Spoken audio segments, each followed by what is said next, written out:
এইভাবে প্রশ্ন হবে ইনশাআল্লাহ। এজন্য দ্রুত ক্লাসে জয়েন হওয়ার চেষ্টা করবেন। আসসালামু আলাইকুম ওয়া রাহমাতুল্লাহি ওয়া বারাকাতুহু। ইন্নাল হামদালিল্লাহ নাহমাদুহু ওয়া নাস্তাঈনুহু ওয়া নাস্তাগফির ওয়া নাউযু বিল্লাহি মিন শুরুরি আনফুসিনা ওয়া সাইয়্যাতি আমালিনা মান ইয়াহদিহিল্লাহু ফালা মুদিল্লা লাহু ওয়া মান ইউদ্লিলহু ফালা হাদিয়া লাহু ওয়া আশহাদু আল লা ইলাহা ইল্লাল্লাহু ওয়াহদাহু লা শারীকা লাহু ওয়া আশহাদু আন্না মুহাম্মাদান আবদুহু ওয়া রাসূলুহু। আম্মা বা'দ। রব্বি ইশরাহ লি সাদরি ওয়া ইয়াসসির লি আমরি ওয়াহলুল উকদাতাম মিন লিসানি ইয়াফকাহু কওলি। রব্বি জিদনি ইলমা, রব্বি জিদনি ইলমা। আল্লাহুম্মা ইন্নী আসআলুকা ইলমান নাফিআ ওয়া রিজকান তাইয়্যিবা ওয়া আমালান মুতাকাব্বালা। সম্মানিত, আজকের এই মাকারিমুল আখলাক এই বইয়ের তৃতীয় ক্লাসে উপস্থিত দিন দরদি সুপ্রিয় ভাই সকল ও সম্মানিতা বোন, সবকিছু সর্বপ্রকারের প্রশংসা মহান আল্লাহ তাআলার জন্য যে তিনি আমাদের সকলকে উপস্থিত হওয়ার তৌফিক দিয়েছেন। তারপরে আমাদের সকলের প্রাণপ্রিয় নবী করিম মুহাম্মদ সাল্লাল্লাহু আলাইহি ওয়াসাল্লাম, ওনার উপরে অসংখ্য শান্তি ধারা বর্ষিত হোক, যিনার মাধ্যমে আমরা পৃথিবীতে শান্তি শৃঙ্খলার সাথে চলার জন্য উত্তম আখলাক, উত্তম চরিত্র পেয়েছি, যেটাকে অবলম্বন করে আমরা দুনিয়াতেও ভালো থাকি এবং আখেরাতে আমাদের মর্যাদা সমুন্নত হয়, আল্লাহর নিকটে আমরা প্রিয় হওয়ার সুযোগ পাই। এজন্য আমরা সকলে তার উপরে দরুদ পাঠ করব, আল্লাহুম্মা সাল্লি আলাইহি আল্লাহুম্মা বারিক আলাইহি। সম্মানিত উপস্থিতিগণ, আমরা আলহামদুলিল্লাহ আজকে তৃতীয় ক্লাসে রয়েছি। তৃতীয় ক্লাসে আমরা শেখ ইবনে উসাইমিন রাহিমাহুল্লাহর বই শুরু করে দিয়েছিলাম। তার মধ্যে ভাবলাম যে আপনাদেরকে কিছু কথা উত্তম চরিত্র অবলম্বনের যে ফজিলত বিষয়ে কিছু আল্লাহর নবীর বাণী আছে, সেগুলো আপনাদের সামনে উপস্থাপন করি। কারণ আমরা যদি জানি যে এই উত্তম চরিত্র অবলম্বন করা, ভালো চরিত্রের অধিকারী হওয়া, শরীয়তে এর ফজিলত কি, এর মর্যাদা কি, তাহলে বিষয়টির প্রতি আমরা আরো আগ্রহী হব আর বুঝতে পারবো যে এই উত্তম চরিত্র একটা ইসলামের অন্যতম অংশ। এটা এমন বিষয় নাই যে কেউ উত্তম চরিত্রের অধিকারী হলো, কেউ হলো না, কেউ হলে ভালো বিষয়, না হলে কোনো ব্যাপার নয়, এরকম বিষয় নাই। এটা একটা ইসলামের অন্যতম অংশ। আর এই উত্তম চরিত্র ইসলাম প্রচার প্রসারে অগ্র ভূমিকা ছিল, আছে এবং থাকবে। আমরা যদি নবী সাল্লাল্লাহু আলাইহি সাল্লামের প্রাথমিক জীবন দেখি, আর সেই সময় যে মানুষ দলে দলে ইসলামে প্রবেশ করে, ইসলামে আসে, তার একটি অন্যতম কারণ নবী সাল্লাল্লাহু আলাইহি সাল্লামের উত্তম চরিত্র। আল্লাহ তাবারক ওয়া তাআলা শরীয়তে যে উত্তম চরিত্রের পদ্ধতি দিয়েছেন, সেটা তো এর কিছু ফজিলতের, অন্যতম কিছু ফজিলতের বিষয় আছে, সেগুলো আপনাদেরকে বলবো। উদ্দেশ্য এটাই যেন আমরা সকলেই এই উত্তম চরিত্রের অধিকারী হতে পারি। আল্লাহ তাআলা যেন আমাদের সকলকে উত্তম চরিত্রের অধিকারী হওয়ার তৌফিক দান করেন। উত্তম চরিত্র যদি আমরা অবলম্বন করি, তাহলে এই উত্তম চরিত্র জান্নাতে যাওয়ার একটি অন্যতম মাধ্যম। এই ব্যাপারে নবী করিম মুহাম্মদ সাল্লাল্লাহু আলাইহি ওয়াসাল্লাম বলেন যে আনা জাঈমুন বাইতিন ফি রাবদিল জান্নাহ লিমান তারাকাল মিরাআ ওয়া ইন কানা মুহিক্কান ওয়া বাইতিন ফি ওয়াসাতিল জান্নাহ লিমান তারাকাল কাযিবা ওয়া ইন কানা মাযিহান ওয়া বিবাইতিন ফি আ'লাল জান্নাতি লিমান হাসুনা খুলুকুহু। যে আমি জান্নাতে একটি বাড়ির দায়িত্ব নিচ্ছি সেই ব্যক্তির জন্য, যে ব্যক্তি ঝগড়া, তর্ক বিতর্ক ছেড়ে দেয় যদিও সে সততার উপরে থাকে। একজন ব্যক্তি তাকে গালিগালাজ করে, তাকে মন্দ কথা বলে, তাকে কষ্ট দেয়, তাকে বিভিন্ন রকম ভাবে হয়রানি করে, অথচ সে নির্দোষ, তার কোনো দোষ নেই, যে কথা হচ্ছে তাতে সে মানে সততার উপরে আছে, তারপরও তাকে গালি দেওয়া হয়, সবকিছু করা হয়, তার সাথে অন্যায় করা হয়, এগুলো করার পরে সে ঝগড়াকে প্রত্যাখ্যান করে, তর্কে বিতর্কে জড়িত হতে যায় না। তো এই ধরনের ব্যক্তির জন্য নবী করিম মুহাম্মদ সাল্লাল্লাহু আলাইহি সাল্লাম জান্নাতে ঘরে মানে তার জিম্মেদার হয়েছেন যে তাকে জান্নাতে ঘর দেওয়া হবে। অনুরূপভাবে জান্নাতে আহ ঘরের দায়িত্ব নিয়েছেন আল্লাহ নবী, যে মিথ্যা কথাকে ছেড়ে দিবে, মিথ্যা কথা বলা ছেড়ে দিবে, যদিও হাস্য ছলে হয়, অর্থাৎ হাস্য ছলেও সে মিথ্যা কথা বলে না। এই ধরনের ব্যক্তির জন্য আল্লাহ নবী জান্নাতে তার ঘর বাড়ির দায়িত্ব নিয়েছে। ওয়াবিবাইতিন ফি আলাল জান্নাতি লিমান হাসুনা খুলুকুহু, আর জান্নাতের উঁচু স্থানে ঘরের নবী সাল্লাল্লাহু আলাইহি সাল্লাম দায়িত্ব নিয়েছে যার চরিত্র ভালো, যে ভালো চরিত্রের অধিকার, যার ভালো ক্যারেক্টার, যার ভালো ব্যবহার, ভালোভাবে চলাফেরা করে, তার তার জন্য। তাহলে এই উত্তম চরিত্র কত একটা গুরুত্বপূর্ণ বিষয়, যেই জান্নাতের জন্য আমরা কঠোর পরিশ্রম করি, সেই জান্নাতের গ্যারান্টি রয়েছে এতে, আপনার উত্তম চরিত্রে। যদি আমরা ভালো ব্যবহার করি, ভালোভাবে মানুষের সাথে চলাফেরা করি, তাহলে জান্নাতে বাড়ি রয়েছে, আর তার দায়িত্ব, তার জিম্মেদার নবী করিম মুহাম্মদ সাল্লাল্লাহু আলাইহি সাল্লাম নিজে দিয়েছেন। তারপরে রাসূল সাল্লাল্লাহু আলাইহি সাল্লামকে জিজ্ঞাসা করা হয়, যে হাদিসটি আপনাদেরকে বললাম, সেই হাদিসটি আপনার বাইহাকিতে রয়েছে, আরো তাবরানীতে রয়েছে, আর হাদিসটিকে ইমাম আলবানী হাসান বলেছেন, আবু দাউদে আছে। তো আরেকটি হাদিসে নবী করিম মুহাম্মদ সাল্লাল্লাহু আলাইহি সাল্লামকে জিজ্ঞাসা করা হয় যে সবচেয়ে বেশি কোন বিষয়টি মানুষকে জান্নাতে প্রবেশ করাবে, কোন বিষয়ের কারণে মানুষ জান্নাতে যাবে। তো আল্লাহ নবী মুহাম্মদ সাল্লাল্লাহু আলাইহি সাল্লাম বলেন, তাকওয়াল্লাহ ওয়া হুসনুল খুলুক, যে আল্লাহ তাআলার তাকওয়া, আল্লাহ তাআলার ভয়ভীতি, আল্লাহ তাআলার ভয় ও ভালো চরিত্র, উত্তম চরিত্র। তারপরে আল্লাহ নবীকে জিজ্ঞাসা করা হয় যে এরপরে কোন জিনিসটি সবচেয়ে বেশি মানুষকে জাহান্নামে প্রবেশ করাবে। আল্লাহ নবী বলেন যে জিহবা, মুখ এবং লজ্জাস্থান, এই দুটি কারণে মানুষ বেশি গুনাহ করে, ফলে জাহান্নামে যাবে।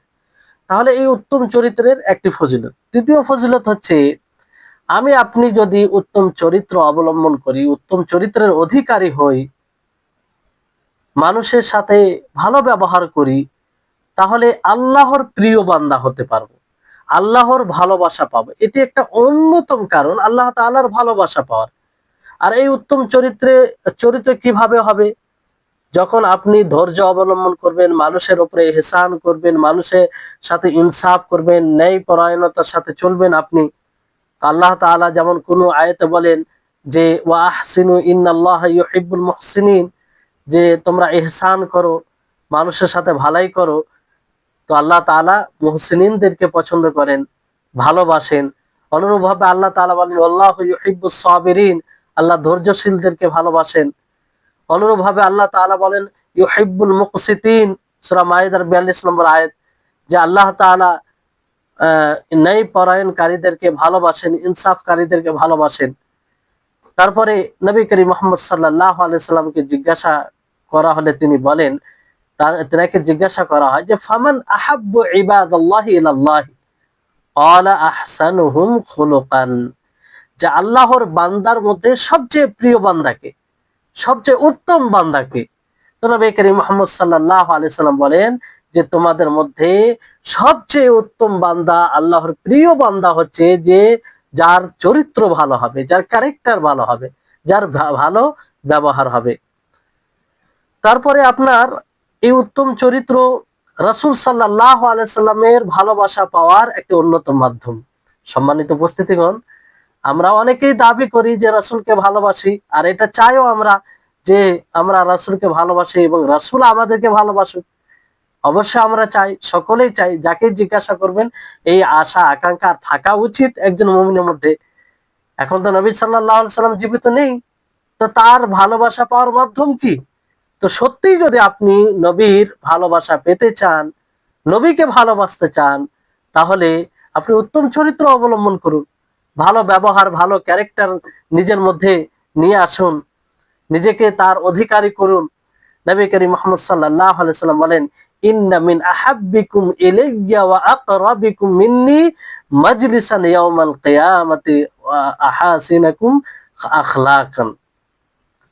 যে তোমাদের মধ্যে সবচেয়ে প্রিয় আমার নিকটে, নবী করিম মুহাম্মদ সাল্লাল্লাহু আলাইহি সাল্লাম বলছেন যে আমার নিকটে তোমাদের মধ্যে সবচেয়ে প্রিয় কে, এবং আমার নিকটবর্তী, আমার প্রিয় যে আর সেই ব্যক্তি কিয়ামতের দিন মজলিস যে বসবে আমার নিকটে হবে, যার তোমাদের মধ্যে চরিত্র আখলাক ভালো হবে, যার চরিত্র আখলাক ভালো হবে। সম্মানিত উপস্থিতিগণ, একবার চিন্তা করুন যে এই দুনিয়াতে পৃথিবীর সমস্ত বিষয়ের চেয়ে নবী সাল্লাল্লাহু আলাইহি সাল্লামকে বেশি ভালোবাসতে হবে, তাই না?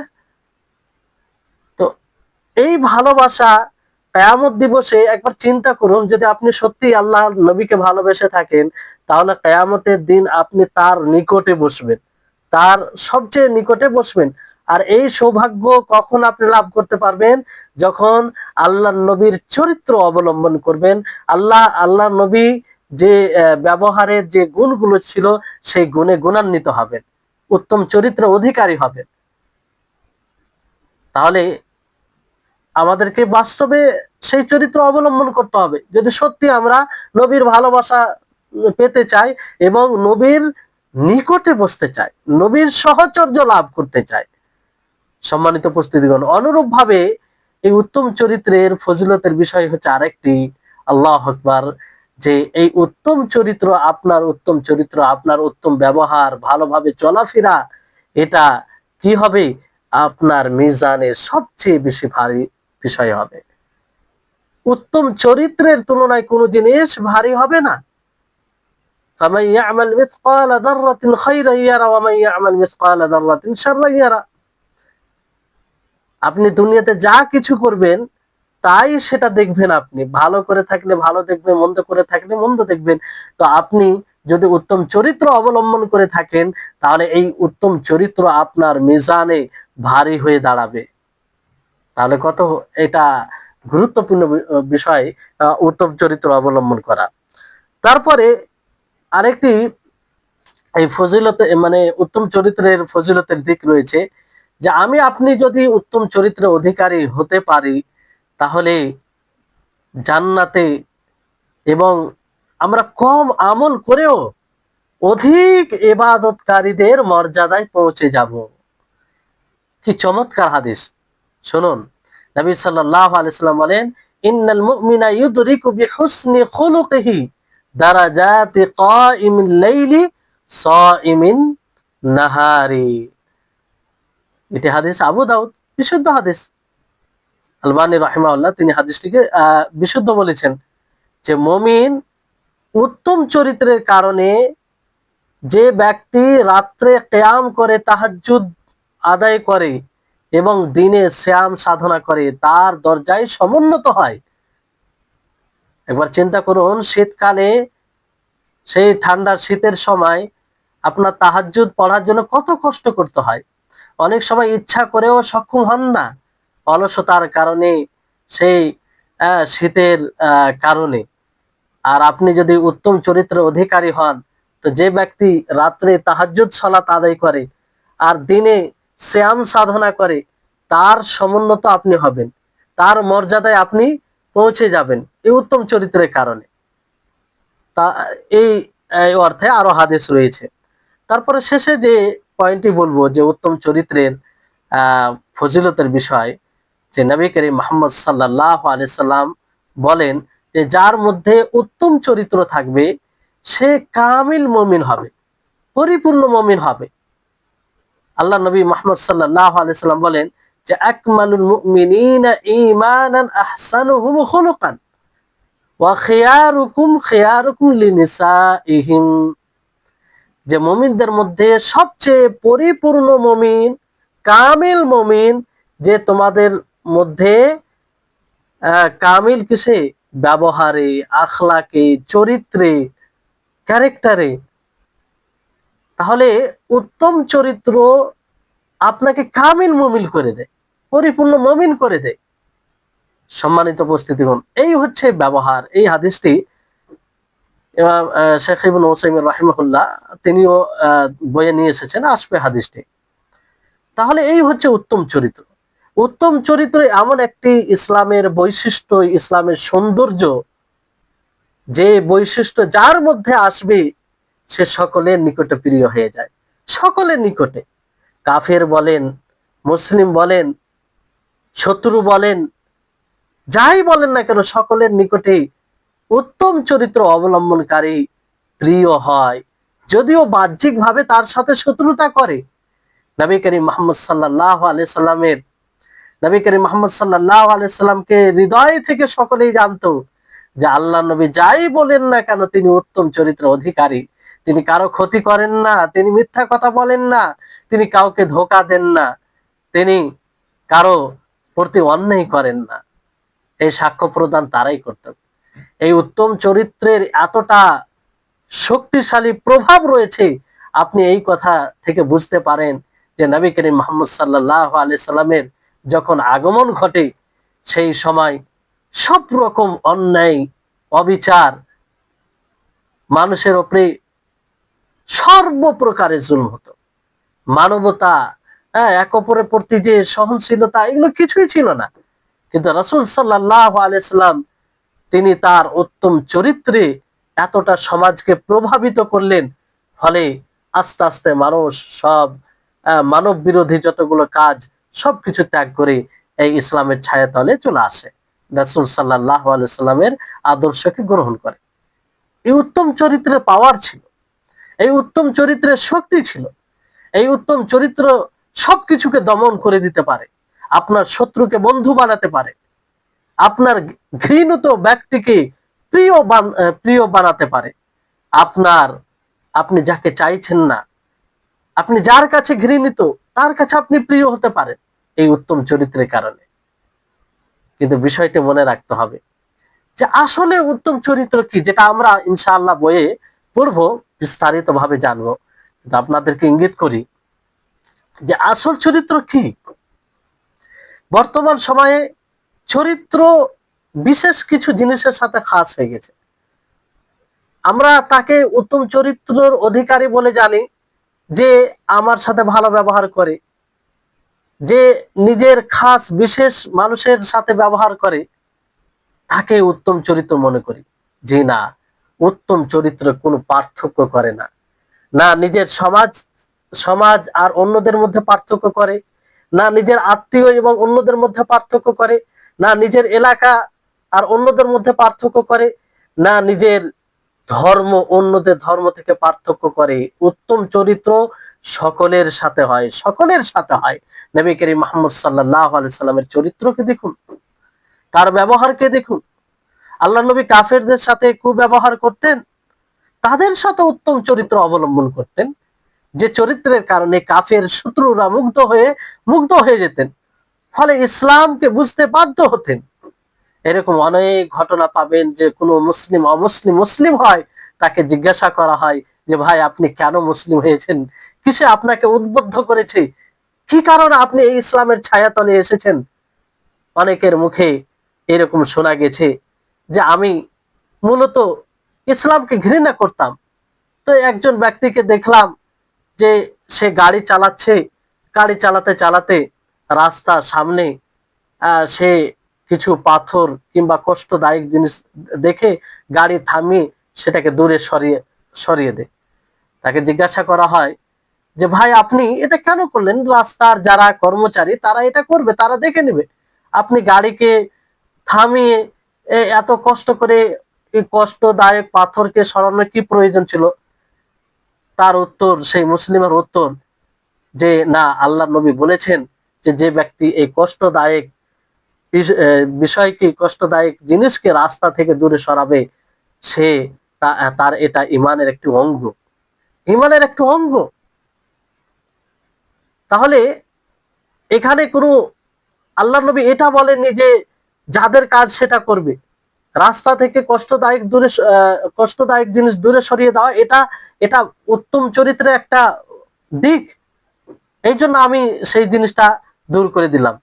তো এটা দেখে ইসলাম গ্রহণ করলো, স্টাডি করতে আরম্ভ করলো যে এটা কোন ইসলাম, কোন ধর্ম, যে ধর্ম এই শিক্ষা দেয় যে কোনো জাত, কোনো বিষয়ের পার্থক্য না করে, মতভেদ না করে রাস্তায় কষ্টদায়ক জিনিস থাকলে সেটাকে দূর করো। কারণ সেখানে মুসলিমও চলতে পারে, অমুসলিমও চলতে পারে, মানুষও চলতে পারে, যারা মানুষ নয় অন্য প্রাণী রয়েছে তারাও চলাফেরা করতে পারে, তারা সেই জিনিস দ্বারা কষ্ট পেতে পারে।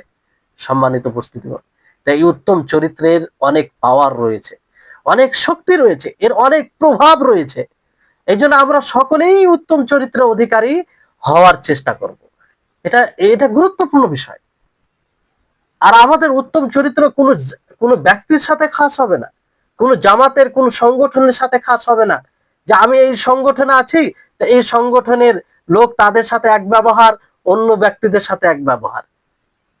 আমি, আমার স্থানীয় লোক আছে তাদের সাথে এক ব্যবহার, অন্যদের সাথে এক ব্যবহার।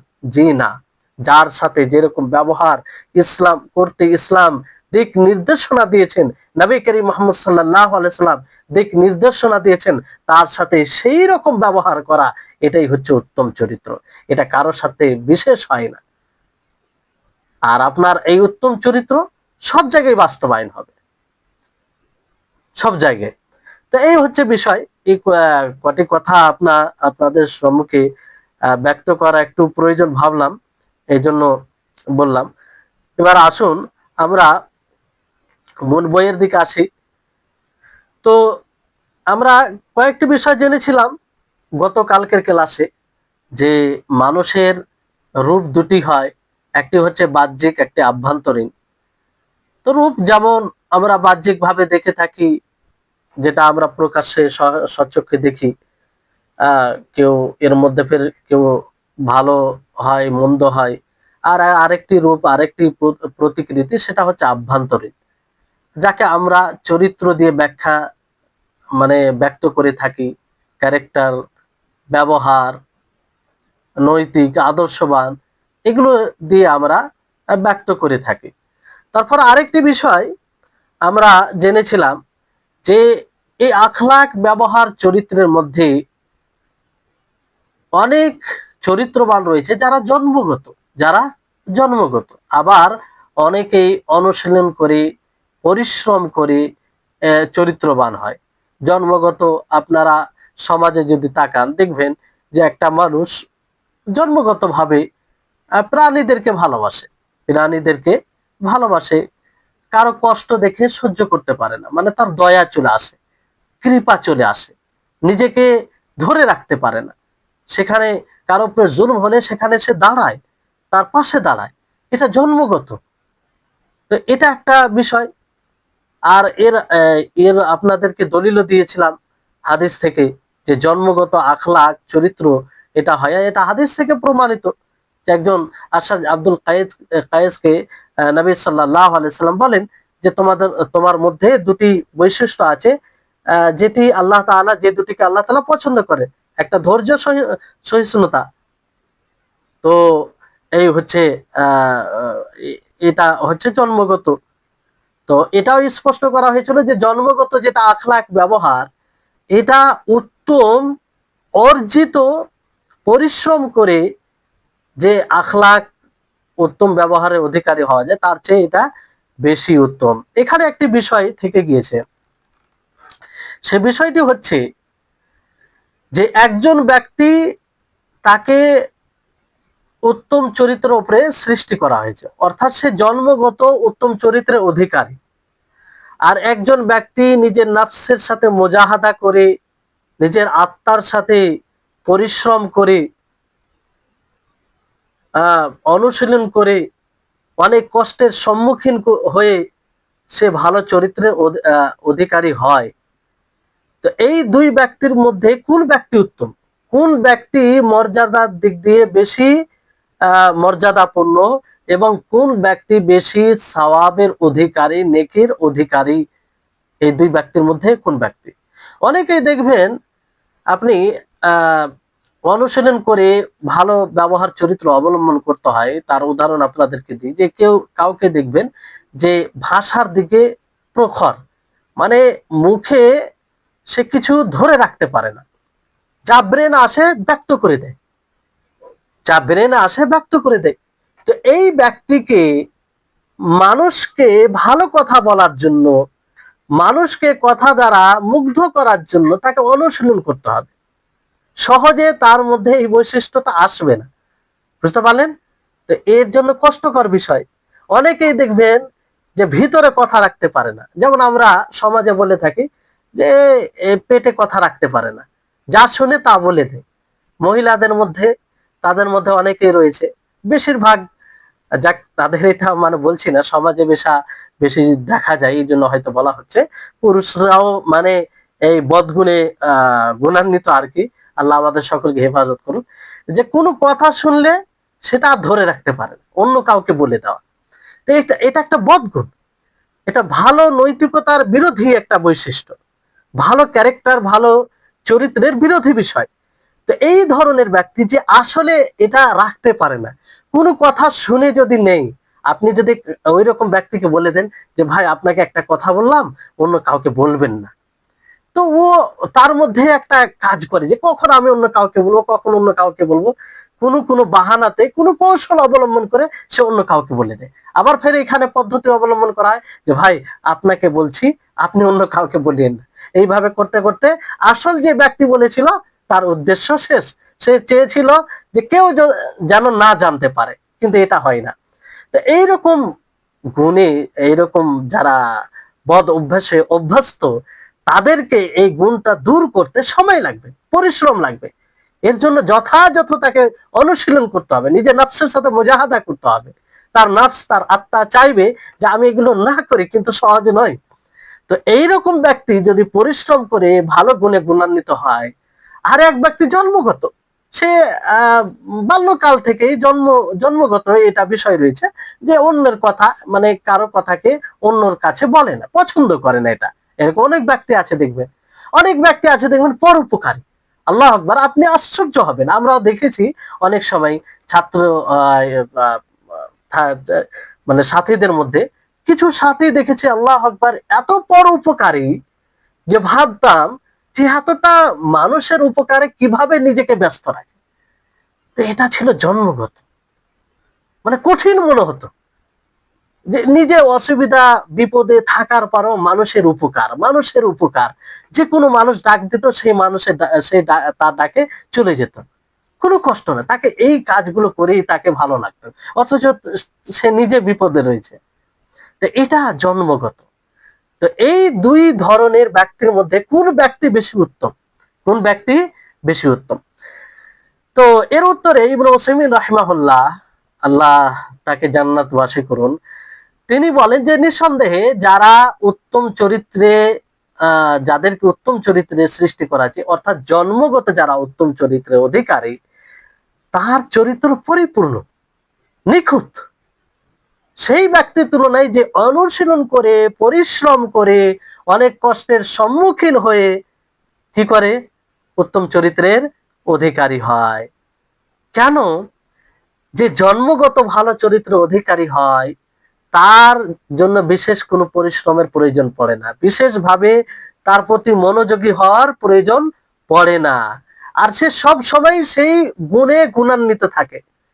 সে যেই সময়, যেই অবস্থাতে থাকে না কেন, তার মধ্যে যেটা জন্মগত সে গুণ পেয়েছে, সেই গুণটা সব জায়গায় সে অবলম্বন করে। সব জায়গায় আপনি দেখবেন, সব জায়গায় সে বিপদে থাকলেও সে এটা করবে। যে পর উপকারী, মানুষের উপকার করে, মানুষের বিপদে দাঁড়ায়, তাকে দেখবেন সে নিজে বিপদে থাকার পরেও অন্যের বিপদে যায়, নিজে ব্যস্ত থাকার পরেও অন্যের অন্যের সহযোগিতা করে।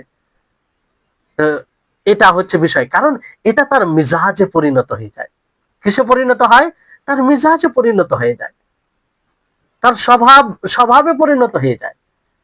এই জন্য আপনি তাকে যে সময়ে দেখবেন, যেই অবস্থায় দেখবেন, আর আপনি যে কোনো জায়গায় দেখবেন, তাকে ওই অবস্থাতেই আপনি দেখতে পাবেন। ভালো যেটা জন্মগত সেটা পেয়েছে, সেই জন্মগত বিষয়কে সে নিজের সাথে রাখে, মানে কারণ এটা তার অভ্যাস থাকে, তার মিজাজ থাকে। এই দিক দিয়ে তার আখলাক চরিত্র পরিপূর্ণ সেই ব্যক্তির তুলনায় যে অনুশীলন করে, পরিশ্রম করে এই চরিত্র নিজের মধ্যে নিয়ে আসতে সক্ষম হয়েছে। কারণ যে পরিশ্রম করে, চেষ্টা করে, প্রচেষ্টা করে আসে, তার অনেক সময় এটা মানে অনেক সময় হয়, অনেক সময় হয় না। কিন্তু সে যে পরিশ্রম করে, সে প্রচেষ্টা করে নিজের নফসের সাথে, এটার সে নেকি পাবে, এটার সে আলাদা নেকি পাবে। কারণ মুজাহাদা, সে প্রচেষ্টা করেছে, এটার নেকি পাবে। কিন্তু পরিপূর্ণতার দিক দিয়ে পরিপূর্ণ হচ্ছে নিখুঁত যে ব্যবহার, যেটা বেশি ভালো হয়, সেটা হচ্ছে যেটা জন্মগত মানুষ পায়। আর এটা আল্লাহ তাআলার ফজল। এটা মানে আমাদেরকে হিংসা করে লাভ নেই। আল্লাহ তাআলা যার প্রতি ফজল করেন, এহসান করেন, তাকে দেন। যেমন আপনারা হাদিসে শুনেছেন গত ক্লাসে, যে আল্লাহ নবী বলেন যে আল্লাহ তাআলা তোমাকে এই দুটি বৈশিষ্ট্য দিয়েছেন, তো এটা আল্লাহ তাআলার মূলত ফজল। তো এই হচ্ছে বিষয়। ফলে যে ব্যক্তি এই দুই চরিত্রের অধিকারী হবে, জন্মগত ও পরিশ্রম করে, এই দুই চরিত্রের যদি অধিকারী হয়, তাহলে তার চরিত্র আরো নিখুঁত হবে, আরো পরিপূর্ণতা পাবে। এই ক্ষেত্রে চরিত্রকে চার ভাগে বিভক্ত করা হয়েছে। কয় ভাগে? চার ভাগে বিভক্ত করা হয়েছে। মানে মানুষের এই চরিত্রের দিক দিয়ে চার ভাগ। কয় ভাগ? চার ভাগ। চারটি প্রকার রয়েছে। এক প্রকার মানুষ যারা উত্তম চরিত্র থেকে বঞ্চিত হয়েছে, উত্তম চরিত্র থেকে বঞ্চিত হয়েছে, তাদের কাছে উত্তম চরিত্র নেই, বদ চরিত্রের অধিকারী। উত্তম চরিত্রের পরিপন্থী যা বিষয় রয়েছে সবগুলো থাকে, উত্তম চরিত্র তাদের মধ্যে থাকে না। এই প্রকারের লোক আছে সমাজে, আমরা সকলেই দেখি। তারপরে দ্বিতীয় প্রকারের লোক হচ্ছে যে যাদেরকে উত্তম চরিত্রের উপরে সৃষ্টি করা হয়েছে, অর্থাৎ জন্মগত তারা ভালো চরিত্রের অধিকারী, আর সেই চরিত্রের উপরেই নিজেকে যথেষ্ট মনে করেছে, নিজেকে যথেষ্ট মনে করেছে। মানে যেমন ধরুন যে একজন ব্যক্তি দেখবেন সে জন্মগত অন্যদের প্রতি দয়া করে, কৃপা করে, তো দয়া করে এবং পরোপকারী, মানে সহযোগিতা করে। আর কিছু বৈশিষ্ট্য সে জন্মগত পেয়েছে, তো সেটার উপরে সে যথেষ্ট মনে করে। মানে অন্য কিছু আর চরিত্রের গুণ তার মধ্যে পাওয়া যায় না, মানে যতটুকু জন্মগত পেয়েছে ততটুকু। এই জন্য দেখবেন একজন মানুষ, সে সালাত, সিয়াম, হজ, যাকাত এদের সাথে কোনো সম্পর্ক থাকে না, কিন্তু জন্মগত যেটা রয়েছে ঠিক ওটা করবে। অমুসলিমদের মধ্যে দেখবেন যে অমুসলিম যারা মূলত তারা জন্মগত ভাবে ইসলামকে তারা ভালোবাসে না, অধিকাংশ যেটা রয়েছে, তারপরে তাদের মধ্যে কিছু বৈশিষ্ট্য থাকে। অনেক দেখবেন যে মিষ্টভাষী থাকে, অনেক ভালোভাবে কথা বলে, এটা একটা ভালো চরিত্রের দিক, তো এটা থাকে। তো বিষয়টি হচ্ছে যে কিছু লোক আছে যারা জন্মগত কিছু ভালো চরিত্রের গুণ পায়, সেটাকে যথেষ্ট মনে করে আর অর্জন করার চেষ্টা করে না। তৃতীয় প্রকারের লোক হচ্ছে যে যারা জন্মগত ভালো চরিত্রের অধিকারী, সাথে সাথে মেহনত করে, পরিশ্রম করে, মুজাহাদা করে যেগুলো গুণ জন্মগত নেই সেইগুলো গুণ অর্জন করে। সেগুলো গুণ কি করে? অর্জন করে। এই ধরনের লোক আছে, অনেকে আছে, দেখতে পাবেন সমাজে, যে জন্মগত কিছু গুণ আছে সেটা তো করেই, কিন্তু যেটা নেই অনুশীলন করে কোরআন হাদিস অনুযায়ী সেটাকে অবলম্বন করার চেষ্টা করে, করতে করতে করতে এক সময় সেইগুলো অভ্যস্ত হয়ে যায়। চতুর্থ প্রকারের লোক হচ্ছে যে যারা যারা জন্মগত ভালো চরিত্রের অধিকারী নয়, মানে জন্মগত ভাবে কোনো বৈশিষ্ট্য পায়নি, জন্মগত ভাবে কোনো বৈশিষ্ট্য পায়নি, কিন্তু কি করেছে? অর্জন করেছে, অনুশীলন করে, পরিশ্রম করে, হ্যাঁ, মানে অর্জন করতে গিয়ে অনেক কষ্টের সম্মুখীন হয়। যেমন আপনাদেরকে উদাহরণ দিলাম যে একজন ভাষায় খুব কর্কশ, একজন ভাষা, মহিলাদের মধ্যে দেখবেন যে যারা ভাষায় খুব মানে তিক্ত ভাষী, তাদেরকে যদি বলেন যে আপনি আপনার ভাষাকে পরিবর্তন করেন, তো তার জন্য অতটা সহজ বিষয় নয়, কিন্তু অসম্ভব নয়, সম্ভব। আল্লাহর ভয় করে আর শরীয়তকে মেনে চলার চেষ্টা করে তো অবশ্যই পারবে, এটা কোনো অসম্ভব বিষয় নয়, কিন্তু কষ্টের সম্মুখীন হতে হয়। তো এই ধরনের মানুষ কি করে অর্জন করে, মানে পরিশ্রম করে নফসের সাথে মুজাহাদা করে ভালো চরিত্রের অধিকারী হয়। তাহলে 4 প্রকারের মানুষ আপনারা বুঝতে পেরেছেন সকলেই, আশা করি মনে রাখবেন। তো তারপরে মোট কথা হচ্ছে যে এখান থেকে যেটা আপনারা বুঝতে পারলেন যে যারা জন্মগত উত্তম চরিত্রের অধিকারী তারা বেশি পরিপূর্ণতা রাখে, আর যারা পরিশ্রম করে মুজাহাদা করে উত্তম চরিত্রের অধিকারী হয়, তারা যে পরিশ্রম করেছে মুজাহাদা করেছে এই জন্য কষ্টের সম্মুখীন হয়েছে, এই জন্য সে নেকি পাবে। দেখেন হাদিসে যেটা বলা হয়েছে যে আকমালুল মুমিনিনা, যে মুমিনদের মধ্যে কামিল মুমিন হচ্ছে যার আখলাক চরিত্র ভালো হবে। আচ্ছা, আখলাক চরিত্র ভালো হবে, এটা ভালো হলে কামিল মুমিন, পরিপূর্ণ মুমিন কেমন করে হয়? ওলামাগণ এটার ব্যাখ্যায় বলেছেন যে দেখেন যে আপনি যেমন দিনের আরো বিধানগুলো পালন করতে যাবেন, সেখানে যেমন ধৈর্য অবলম্বন করার প্রয়োজন থাকে, অনেক কিছু কষ্টের সম্মুখীন হতে হয়, আপনি বরদাস্ত করেন। অনুরূপ ভাবে যে ভালো চরিত্র অধিকারী হয় সেইগুলোকে বরদাস্ত করে, এমনটা নয় যে তাদের কষ্ট হয় না। একজন ভালো যে চরিত্র অধিকারী, তাকে যদি গালি দেয় তো সে গালি দ্বারা তার উত্তর দেয় না, তাকে সুন্দরভাবে বুঝায়। তো এর মানে এটা নয় যে সে কষ্টের সম্মুখীন হয় না, সেখানে সে ধৈর্যশীলতার পরিচয় দেয়, ধৈর্য অবলম্বন করে কাকে? আল্লাহ তাআলাকে খুশি করার জন্য। একজন ব্যক্তির উপরে একজন ব্যক্তির অধিকার ছিনিয়ে নেই মানুষ, সে পারলে সেই অধিকারটা নিতে পারবে, তারপরও সে এখানে ফাসাদ হতে পারে, এই কারণে সে সহ্য করে নেয়, সহ্য করে নেয়, তো কষ্টের সম্মুখীন হয়, তারপরে সে সহ্য করে থাকে। তো এটা হচ্ছে এই কারণে পরিপূর্ণ মুমিন হয়, মানে বিভিন্ন প্রকারের কষ্টের সম্মুখীন হয়, সেটা সে গ্রহণ করে আল্লাহ তাবারক ওয়া তাআলাকে খুশি করার জন্য। এবার এখানে আরেকটি বিষয় আসছে যে সেটি হচ্ছে যে আখলাক, এটা তো একটা প্রশস্ত বিষয়।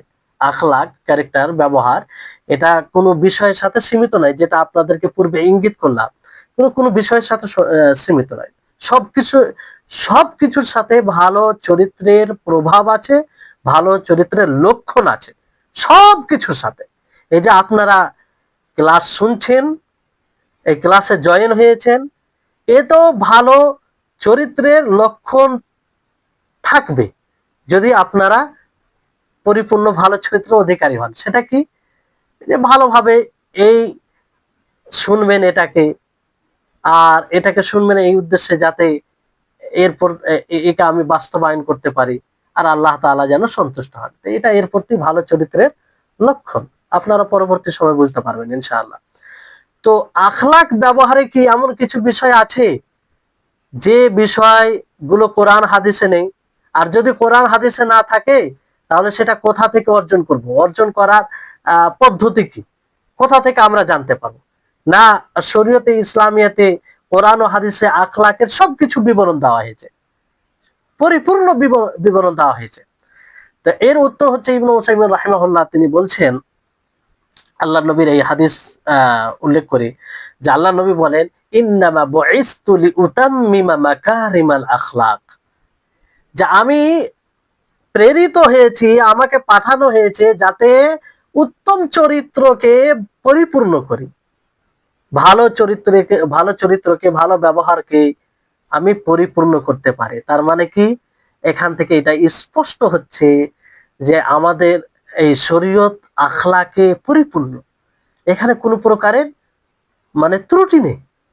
আল্লাহ নবী এই জন্যই আল্লাহ নবীকে প্রেরণ করা হয়েছে, তিনাকে পাঠানো হয়েছে যাতে মানুষের সাথে পরিপূর্ণ আখলাক ব্যবহার তুলে ধরে, যা তিনি তুলে ধরেছেন, যার প্রভাবে মানুষ এক মানে এমন সমাজে ছিল যে সমাজে কোনো প্রকারের শান্তি ছিল না, কোনো প্রকারের নিরাপত্তা ছিল না।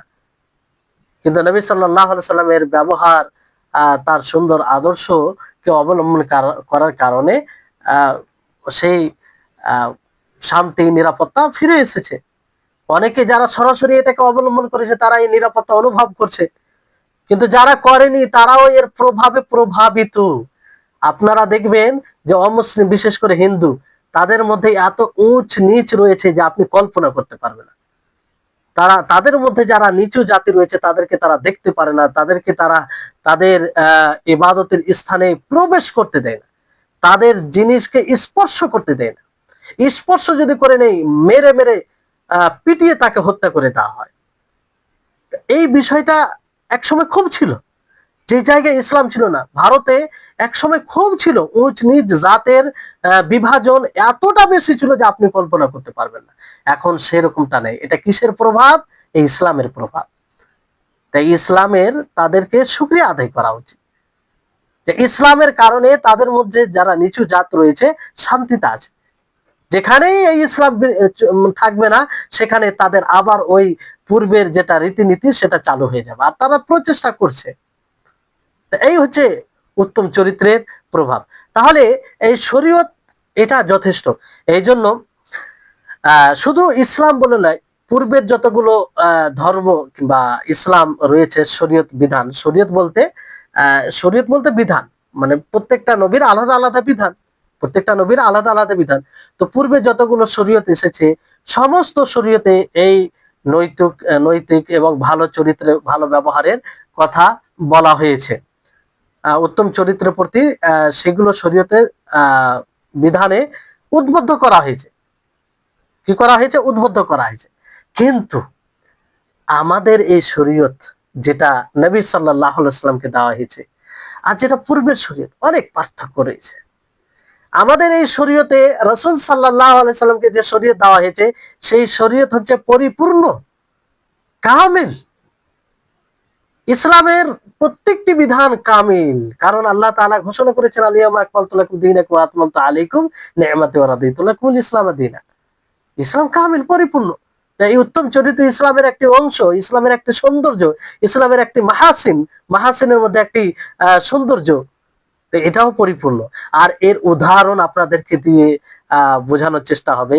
ইবনে উসাইমিন রাহিমাহুল্লাহ একটি উদাহরণ দিয়েছেন, বুঝতে পারলেন?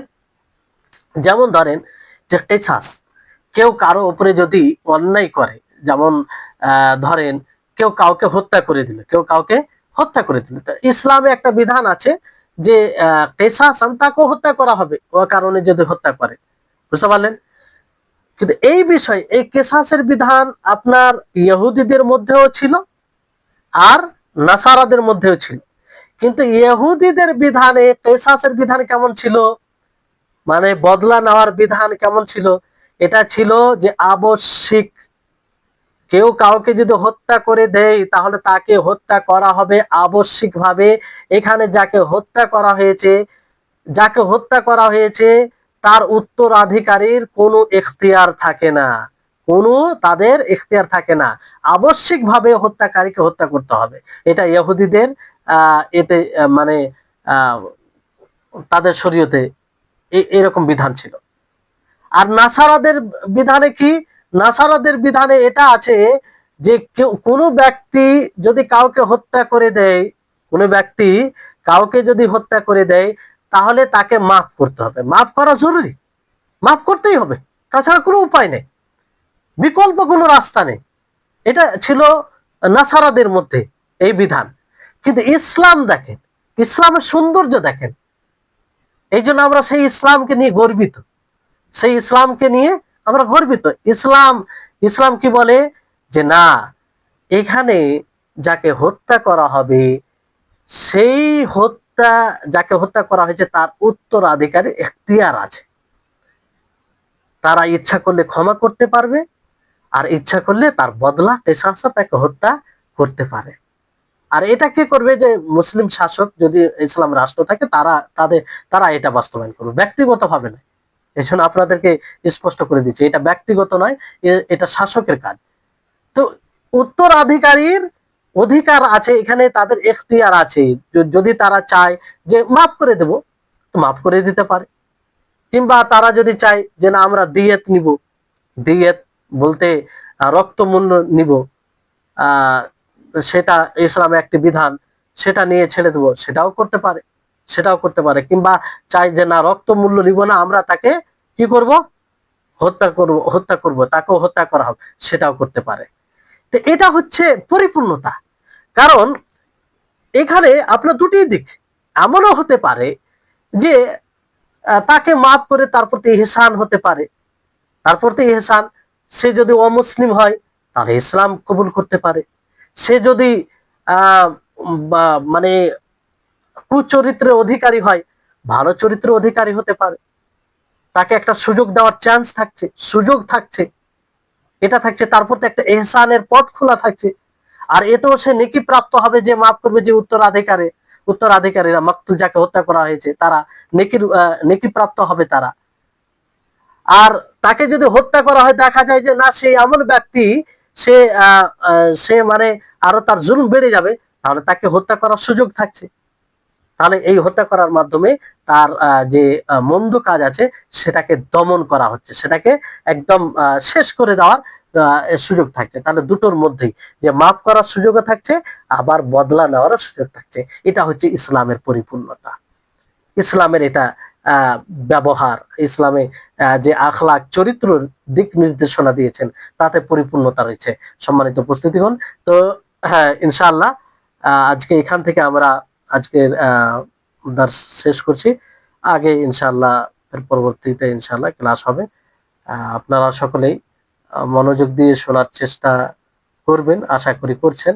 আর যেগুলো গুরুত্বপূর্ণ কথা নোট করবেন। আর গ্রুপে মনে হয় ঘোষণা করা হয়েছে যে উত্তম নোট তৈরি করে গ্রুপে উপস্থাপন করতে পারবে, তার জন্য বিশেষ পুরস্কার আছে। আর এতে আপনি নিয়ত কয়েকটা নিয়ত করে নিতে পারেন। আপনার জন্য মানে নেকির একটা দরজা উন্মুক্ত করে দিচ্ছি। যে ভালোভাবে নোট তৈরি করে গ্রুপে মানে পাঠাবে, তার দ্বারা, তার নোট দ্বারা অন্যরা উপকৃত হবে, তো তার নেকি আপনিও পাবেন। আর এই পরিশ্রম করছেন যে এতে আপনার আপনার এই পরিপক্ক হবে, মজবুত হবে, তো এতেও নেকির অধিকারী হবে। তো এই জন্য এটা ভালো কাজ। যারা মানে লিখতে পারেন তারা লিখবেন। আল্লাহ তাবারক ওয়া তাআলার নিকটে দোয়া করি আল্লাহ যেন আমাদের সকলকে উত্তম চরিত্রের অধিকারী হওয়ার তৌফিক দান করেন। ওয়া আখিরু দাওয়ানা আলহামদুলিল্লাহি রাব্বিল আলামিন। আসসালামু আলাইকুম ওয়া রাহমাতুল্লাহি ওয়া বারাকাতুহু।